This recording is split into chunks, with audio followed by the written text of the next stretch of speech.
Muito bem, nós vamos então meditar esta noite, continuar meditando sobre este assunto tão importante para nós. Hoje pela manhã nós vimos a primeira afirmação do fato da ressurreição de Jesus, como de fato aconteceu, e a verdade sobre a ressurreição.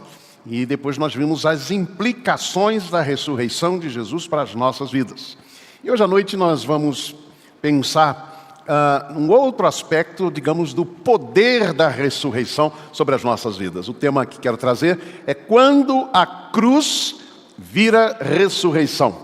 Deus reescreveu a história da morte. E nós vamos ler um versículo apenas, e sobre ele nós vamos meditar na palavra do Senhor. Eu convido vocês a lermos juntos o texto. Vamos lá?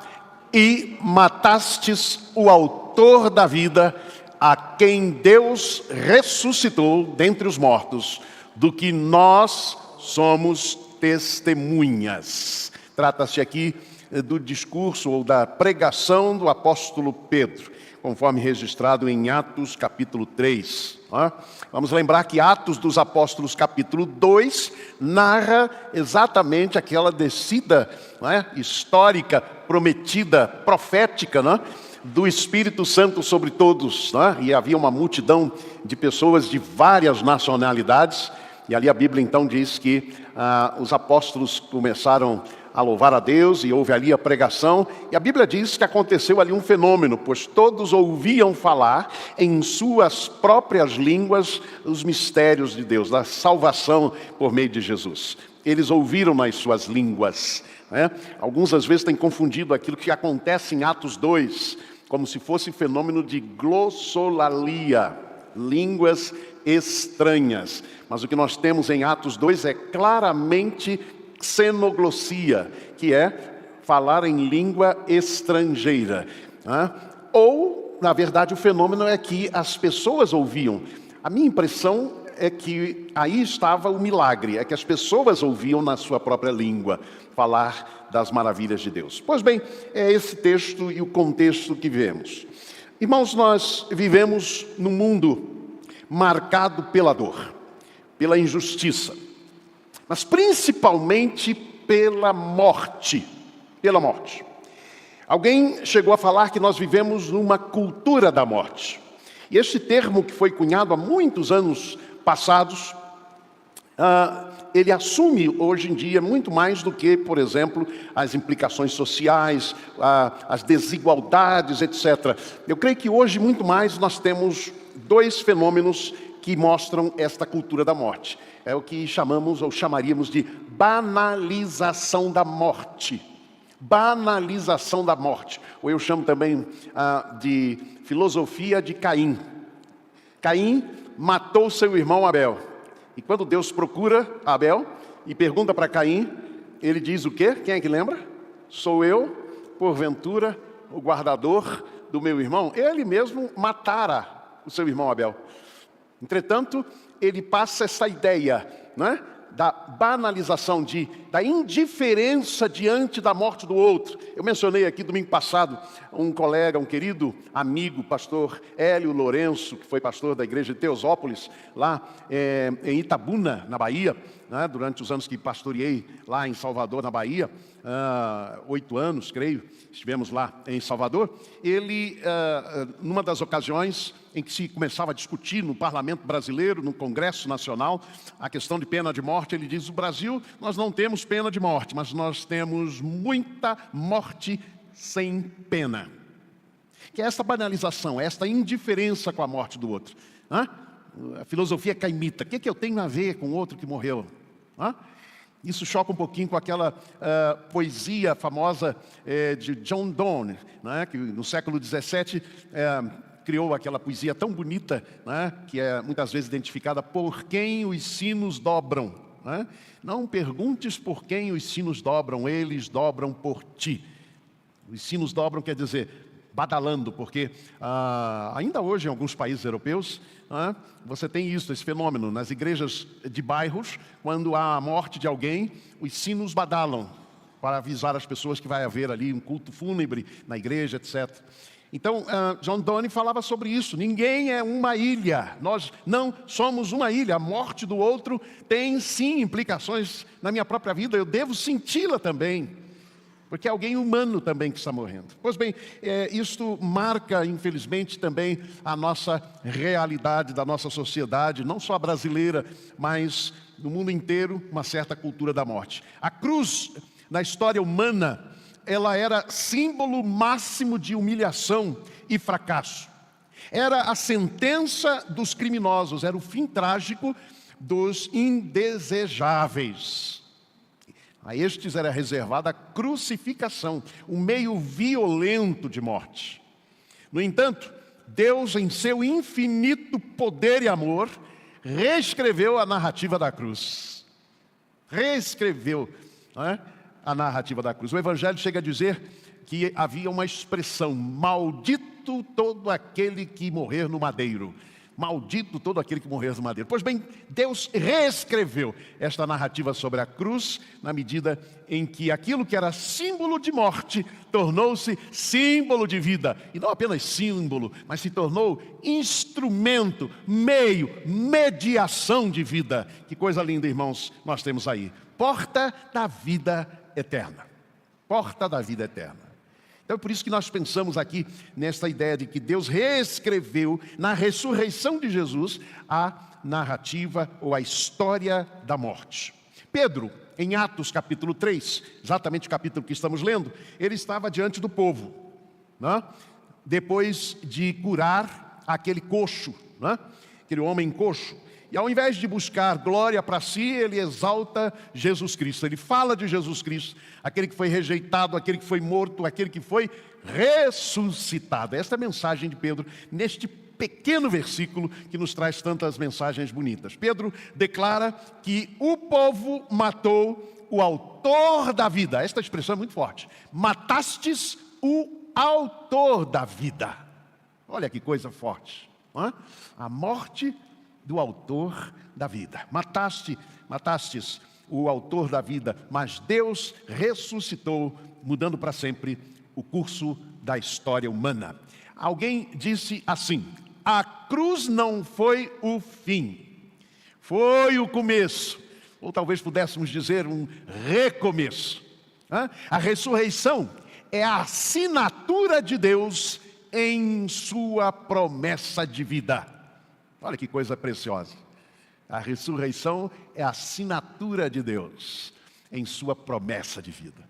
É a garantia, não é? Da vida e da vida eterna, portanto. Vamos aprender algumas verdades aqui que esse texto nos dá. Primeiro, a cruz foi a tentativa humana de encerrar a história de Deus.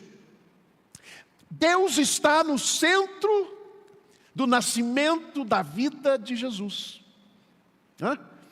O Filho de Deus, o Verbo se fez carne. Ou seja, Jesus era o plano, ou foi o plano, ou é o plano de Deus para a nossa salvação. O seu nascimento faz parte, portanto, deste plano. A vinda de Jesus faz parte, portanto, deste plano. E o texto então chama a atenção: matastes o autor da vida. A crucificação de Jesus foi, do ponto de vista meramente humano, um veredito final. Pronto, não é? Está encerrado o assunto, não é? Quando Jesus diz está consumado, lá na cruz do Calvário, uma das 7 palavras da cruz, não é que ele estava dizendo a minha vida está consumada aqui agora. O que Jesus queria dizer é: o plano de salvação está consumado agora na minha morte. Era como se a elite religiosa e política estivesse dizendo assim: essa história agora acabou. Acabou esse negócio de Messias, acabou esse negócio de sedição, não é? Pense num autor escrevendo uma bela história, mas os personagens se rebelam, de repente. Tentam arrancar-lhe a caneta das mãos. Eles tentam impedir o final feliz que o autor havia planejado. É isso que nós temos na história, na crucificação de Jesus. A cruz foi essa tentativa humana de interromper, de mudar, não é? Ou de encerrar de uma vez por todas a história de Deus, ou a história da salvação. Mas Jesus não foi simplesmente vítima. Sabe como é que ele diz? O Evangelho de João, capítulo 10, versículo 18. Ele diz assim: ninguém tira a minha vida de mim, mas eu de mim mesmo a dou. Ou seja, o que nós temos em Jesus é a entrega, a auto-entrega. Aí está a melhor descrição do amor ágape. É o amor que se entrega.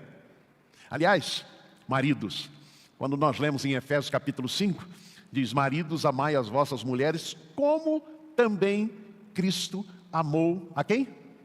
A sua igreja, e se entregou por ela. Olha aí, não é? Isto é o amor divino, ou este é o amor que vem de Deus. A cruz mostra a profundidade do pecado humano, mas também prepara o palco para a maior virada da história. Sim, a cruz foi tentativa humana de encerrar a história de Deus, mas sem sucesso.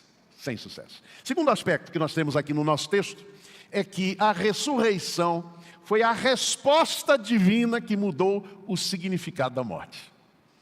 Foi a resposta divina a esta tentativa humana de encerrar a história de Deus. Foi a ressurreição. O texto diz: a quem Deus ressuscitou dentre os mortos. É muito forte o contraste nesse texto de Atos dos Apóstolos, né? Vós matastes o autor da vida, mas Deus, olha aí, a adversativa divina, mas Deus o ressuscitou, né? Deus o ressuscitou dentre os mortos. A cruz não teve a palavra final. Vou repetir. A cruz não teve a palavra final. A história dos discípulos no caminho de Emaús, nós cantamos há pouco sobre isso. Lá o Emaús, não é? O primeiro cântico. O que acontece ali? Nós temos os discípulos saindo de Jerusalém, indo para a aldeia, uma pequena aldeia, a 80 quilômetros mais ou menos de Jerusalém. E eles iam caminhando entre si, após a morte de Jesus, fugindo de Jerusalém, cabisbaixos, tristes, discutindo entre si, até que Jesus chega próximo a eles e começa a perguntar: o que é que vocês estão conversando entre vocês? Eles não reconheceram Jesus. E por que vocês estão assim? E a Bíblia diz que eles pararam tristes e disseram assim, preste atenção: és tu o único peregrino em Jerusalém nestes dias que não sabes as coisas que ali aconteceram? Em outras palavras, és tu o único peregrino em Jerusalém que não sabes a última notícia? Ou as últimas notícias? E Jesus pergunta: quais? Eles dizem: as que dizem respeito a Jesus, o Nazareno, que foi profeta poderoso em obras e palavras, e nós esperávamos que ele remisse a Israel, mas hoje já é o terceiro dia desde que ele morreu. E eles continuam. Sabe qual era a última notícia para eles? Jesus morreu. Acabou. Por isso estavam voltando para a aldeia de Emaús. Sabe qual era a última notícia que Jesus deu para eles? Estou vivo, ressuscitei. Então, irmãos, é isso que a gente vê aqui. A cruz não teve a última palavra. Deus reescreveu a história através da ressurreição, do poder da ressurreição. O túmulo vazio é o ponto de virada. Hoje de manhã eu disse que não apenas o túmulo estava vazio, mas também a cruz estava vazia. A ressurreição matou a morte. É isso que nós aprendemos aqui. Quem é que gosta de jogar e sabe jogar xadrez aqui? Levanta a mão. Tem alguns. Eu aprendi na infância, na juventude, né? Depois de não ganhar nada, eu desisti de jogar xadrez. Então não sei hoje, não tenho ideia como é que é xadrez. Quando é que se dá o checkmate? Vamos lá. O rei não tem mais saída. Olha aqui que interessante. A palavra checkmate vem do persa shamat, que significa o rei está indefeso. Ou, melhor, o rei está morto. O rei está morto. Mas a história de Jesus, o rei ressuscita. Amém? O rei ressuscita, muda o tabuleiro e declara a vitória final. Amém, irmãos? Esta é a verdade que nós temos aqui. Por isso Paulo vai dizer: onde está, ó morte, a tua vitória? Onde está, ó morte, o teu aguilhão?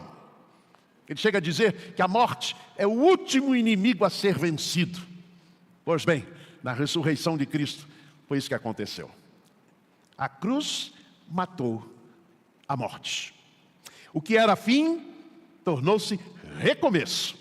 O que era derrota, virou triunfo eterno. Amém? Terceiro e último lugar, Deus nos torna testemunhas da história reescrita. Deus nos torna testemunhas da história reescrita. Olha o que o texto nos diz. Do que nós somos testemunhas. Pedro, então, nessa sua pregação diz isso. Vós matastes o autor da vida, mas Deus o ressuscitou dentre os mortos. Do que nós somos testemunhas. Testemunhas. Hoje pela manhã eu mencionava e lemos o texto que se fala de mais de 500 testemunhas viram Jesus ressurreto. O texto diz isso. Pedro e os discípulos não apenas viram a ressurreição, mas agora eles vivem para anunciá-la. Por isso nós somos chamados sempre a testemunhar. Irmãos, que a morte não é o fim. Ela não tem a última palavra. É isso que nós somos testemunhas. O crente não é e não pode ser agente da morte. Não pode ser testemunha da morte. O crente é testemunha da vida, da morte da morte. Da vida, portanto. É isso que nós somos chamados a ser testemunhas. Alguém disse o seguinte: não somos escritores da história, mas nós somos testemunha do novo capítulo que Deus inaugurou em Cristo Jesus. A vida de Paulo foi a vida de um perseguidor que se tornou perseguido. Mas antes de ser perseguido, ele se tornou um pregador, um anunciador da vida em Jesus. Um testemunho vivo de que Deus pode reescrever a sua história, caso a sua história seja marcada pela morte. Assim que alguém está em Cristo, nova criatura é. As coisas velhas se passaram, eis que tudo se fez novo. Concluindo, a cruz virou ressurreição. Foi esse o poder de Deus. E transformou a cruz em ressurreição. E transformou o sinal de maldição em instrumento da salvação, em agente da salvação e da vida, vida eterna. A história da morte foi transformada em vida. Pedro proclamou isso com ousadia e nós somos chamados a fazer isso também hoje em dia. Esse é o grande poder da cruz. Há um cântico que a gente canta aqui na igreja que se chama O Poder da Cruz. É isso que a cruz fez. É isso que Deus fez por meio da cruz. Transformou a cruz de maldição em instrumento da vida. Se você acha que sua vida foi crucificada pelas dores, pelas culpas ou pelos fracassos, saiba o seguinte: Deus ainda continua a escrever ou reescrever histórias, assim como Ele fez na cruz por meio da ressurreição. Ele escreve com tinta da ressurreição. É assim que Deus escreve a história. Jesus não apenas ressuscitou, isso é muito forte. Jesus não apenas ressuscitou, Ele ressuscita vidas, histórias e sonhos. Por isso vale a pena confiar e entregar a nossa vida nas mãos deste Deus poderoso e de Jesus, que por meio da cruz, mas também principalmente da ressurreição, nos traz vida e vida abundante. Eu vim para que tenham vida, e a tenham em abundância. Qualquer que não esteja vivendo uma vida em abundância, pode colocar e depositar aos pés do Senhor a sua história, a sua vida, e vai experimentar certamente a bênção.